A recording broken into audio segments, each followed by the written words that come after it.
جو شخص ایمان اور طلب ثواب کی نیت سے رمضان کے روزے رکھے گا اس کے پچھلے گناہ معاف کر دیے جائیں گے۔ رمضان وہ مہینہ ہے جس میں قرآن نازل ہوا جو لوگوں کے لیے سراپا ہدایت ہے۔ برکتوں و رحمتوں کا سائبان تحفہ رمضان۔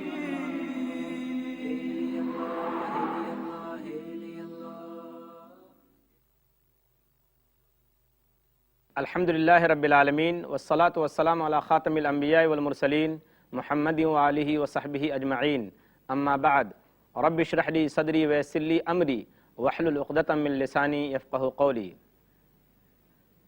ناظرین محترم، تحفہ رمضان کی 27ویں نشست میں آپ تمام حضرات کا پھر سے استقبال ہے۔ السلام علیکم ورحمۃ اللہ وبرکاتہ۔ آج ہم آپ کو بتائیں گے صدقہ فطر کے بارے میں۔ صدقہ فطر کیا چیز ہے اور اس کی کیا اہمیت ہے؟ محترم ناظرین، صدقہ فطر وہ صدقہ ہے جو اللہ تعالیٰ نے روزوں کے پورا ہونے پر مسلمانوں پر فرض قرار دیا ہے۔ یہ روزہ داروں کو بیہودگیوں سے اور فضول باتوں سے پاک کرنے کے لیے اللہ تبارک و تعالیٰ نے اس کو فرض قرار دیا ہے۔ اس کے ساتھ ساتھ صدقہ فطر کا مقصود مسکینوں، محتاجوں اور ضرورت مندوں کے لیے کھانے پینے کا انتظام کرنا ہے۔ کئی حدیثوں سے صدقہ فطر کے فرض ہونے کا ثبوت ملتا ہے۔ عن ابن عمر رضی اللہ عنہما قال فرض رسول اللہ صلی اللہ علیہ وسلم زکاة الفطر من رمضان صاعا من تمر او صاعا من شعیر علی العبد والحر والذکر والانثى والصغیر والکبیر من المسلمین۔ صحیح بخاری کتاب الزکاة باب صدقۃ الفطر، حدیث نمبر 1503، کہ اللہ کے رسول صلی اللہ علیہ وسلم نے رمضان کا صدقہ فطر غلام، آزاد، مرد، عورت، چھوٹا بڑا ہر مسلمان پر فرض قرار دیا۔ اس حدیث سے صاف صاف معلوم ہو گیا کہ صدقہ فطر ہر مسلمان پر، چاہے وہ چھوٹا ہو یا بڑا، نصاب کا مالک ہو یا نہ ہو، روزہ دار ہو یا نہ ہو، مرد ہو یا عورت، ہر ایک پر صدقہ فطر ادا کرنا ضروری ہے۔ صدقہ فطر کب واجب ہوتا ہے؟ صدقہ فطر اس وقت واجب ہوتا ہے جب عید کے دن آدمی کے پاس اس کی خوراک سے زیادہ ایک دن رات کا غلہ اس کے پاس موجود ہو۔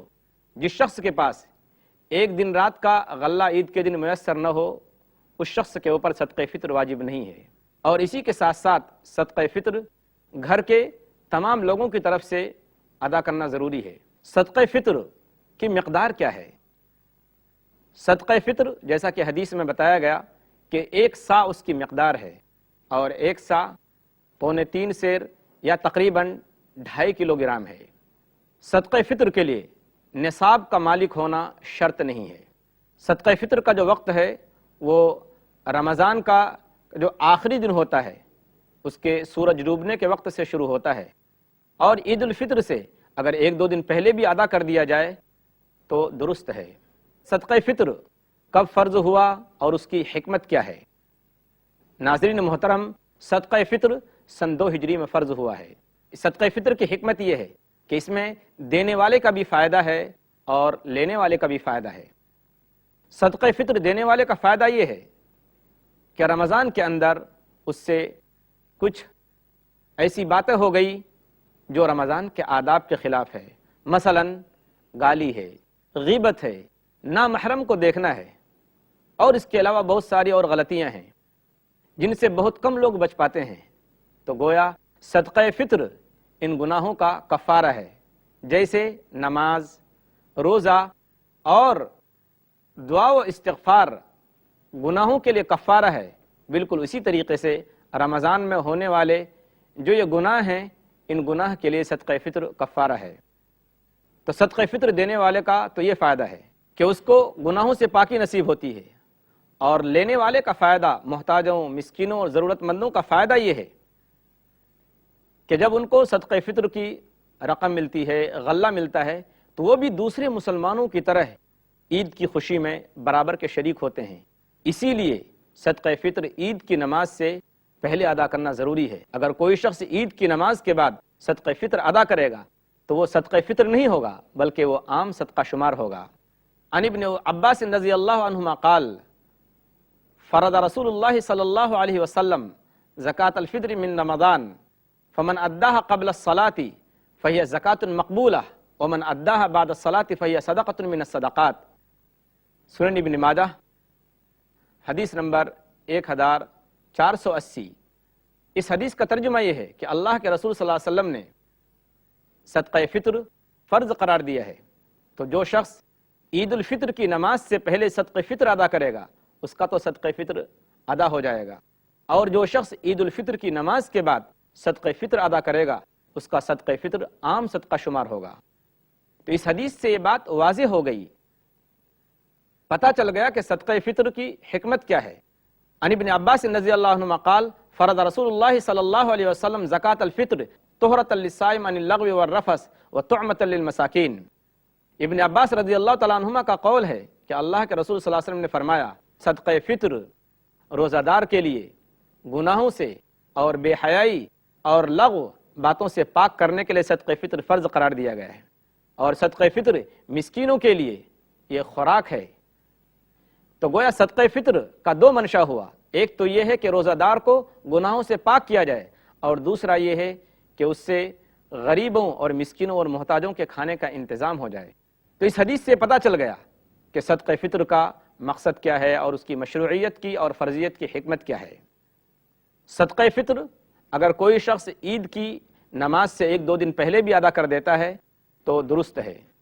عن نافع کان ابن عمر یعطی عن الصغیر والکبیر حتی وان کان لیعطی عن بنیہ وکان ابن عمر یعطیها الذین یقبلونها وکان یعطون قبل الفطر بیوم او یومین۔ صحیح بخاری کتاب الزکوٰۃ باب صدقۃ الفطر علی الحر والمملوک حدیث نمبر 1511۔ اس حدیث کا ترجمہ یہ ہے، حضرت نافع جو حضرت ابن عمر رضی اللہ تعالیٰ عنہما کے ملازم ہیں، وہ کہتے ہیں کہ ابن عمر چھوٹے بڑے ہر ایک کی طرف سے صدقہ فطر نکالا کرتے تھے، یہاں تک کہ وہ میرے بچوں کی طرف سے بھی صدقہ فطر دیا کرتے تھے، اور ابن عمر رضی اللہ تعالیٰ عنہما صدقہ فطر ان لوگوں کو دیتے جو صدقہ فطر قبول کرتے تھے، اور یہ لوگ صدقہ فطر عید الفطر سے 1 یا 2 دن پہلے نکالا کرتے تھے۔ اس حدیث سے 2 باتیں معلوم ہوئیں۔ ایک بات تو یہ ہے کہ گھر کا جو ذمہ دار ہے، گھر کا جو ذمہ دار شخص ہے، وہ گھر کے تمام لوگوں کی طرف سے صدقہ فطر ادا کرے، اور ساتھ ساتھ صدقہ فطر اپنے ملازم اور نوکروں کی طرف سے بھی ادا کرے۔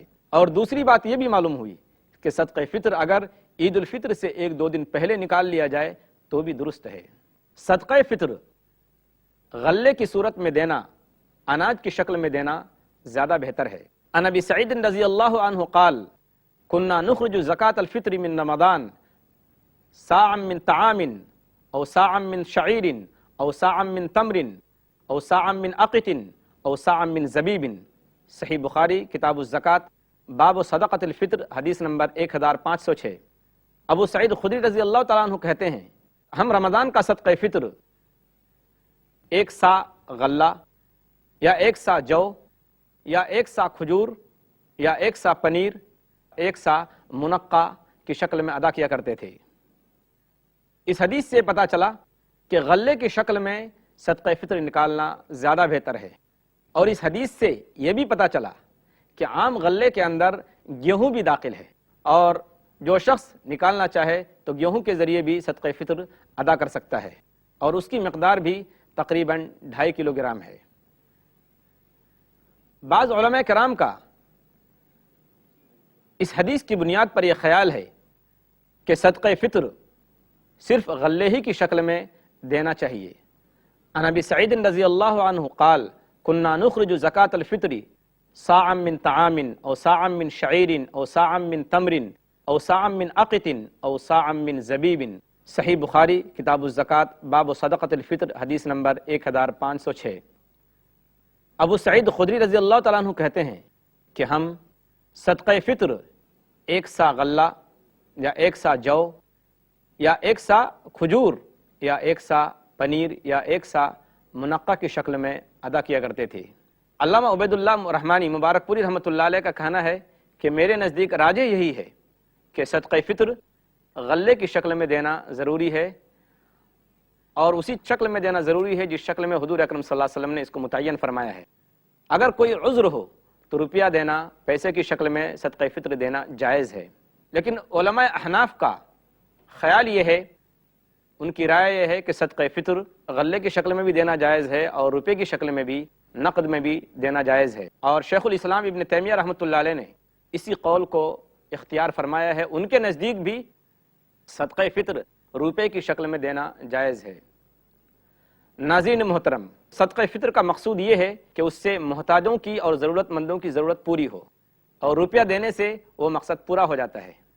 اسی لیے بہت سارے بڑے شہروں میں جو فقیر لوگ ہیں، مسکین لوگ ہیں، وہ اکثر و بیشتر لوگ غلہ لینا پسند نہیں کرتے اور غلے کو قبول نہیں کرتے، وہ روپے مانگتے ہیں۔ تو ظاہر بات ہے جب ان کی ضرورت روپے کے ذریعے پوری ہو جاتی ہے تو اس لیے اگر کوئی شخص غلے کے بجائے روپیہ دیتا ہے صدقہ فطر میں تو اس کا صدقہ فطر ادا ہو جائے گا۔